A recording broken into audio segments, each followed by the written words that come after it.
East African crude oil pipeline is progressing actually well, and I believe that it opens the interior of East Africa to the development of its oil and gas potential. The oil fields of Uganda, the Democratic Republic of Congo, and of South Sudan can easily be activated by the EACOP pipeline. The EACOP pipeline is only 400 or less than 400 kilometers away from South Sudan. I think it does represent the shortest distance between South Sudanese oil and the South Sudanese crude international markets. It is a much shorter distance away from the Democratic Republic of Congo. It is a sort of utility that the region needs to develop and harness together. Of course, it goes 90% of it at the moment goes through Tanzania.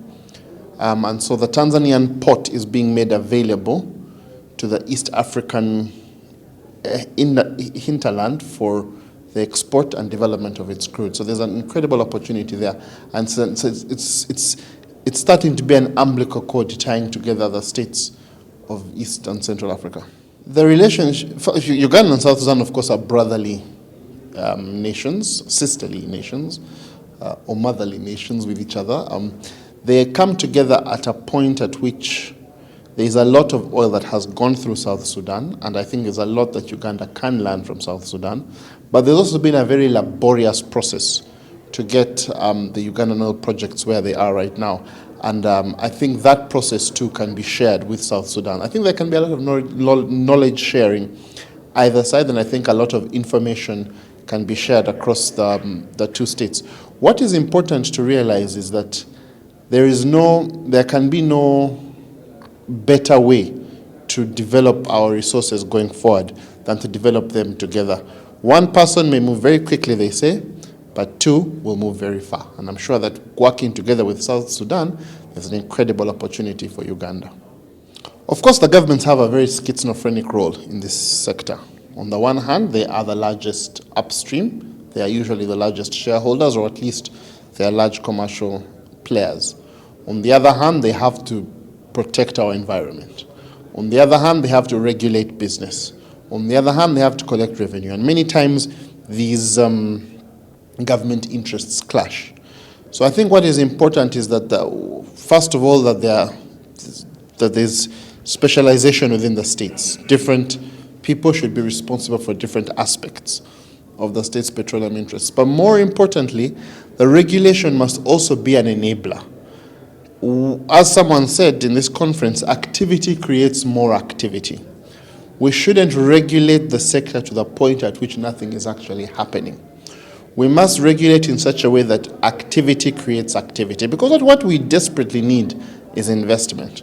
And investment is capital will only go where capital will grow.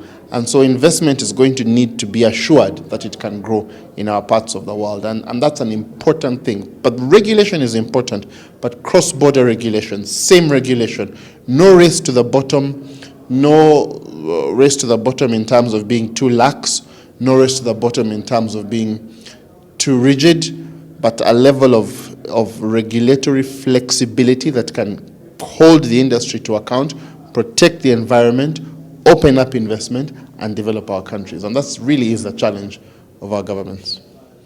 Conferences like this are very important. First of all, people meet each other.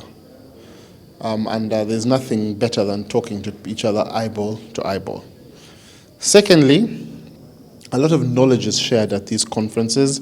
There's good networking opportunities. But the government gets to hear from the private sector, and the private sector gets to hear from the government, not around a boardroom with a piece of paper when one person is asking for a signature or one person is asking for a tax, but when they're all sitting together. And I think that these sort of conferences provide the sort of fresh air that is needed, the sort of discussion impetus that is needed. They create new bonds, new friendships, new relationships, and they open up incredible spaces. But also what these conferences are about, they're about thinking together. Our fundamental challenge is a challenge of thinking. What kind of policy do you need? What kind of regulation do you need? What opportunities are available? What investment is available? And at a conference of this nature, we get the opportunity not just to work together or to plan together, but very fundamentally to think together. And thinking together, I believe, is a very important thing.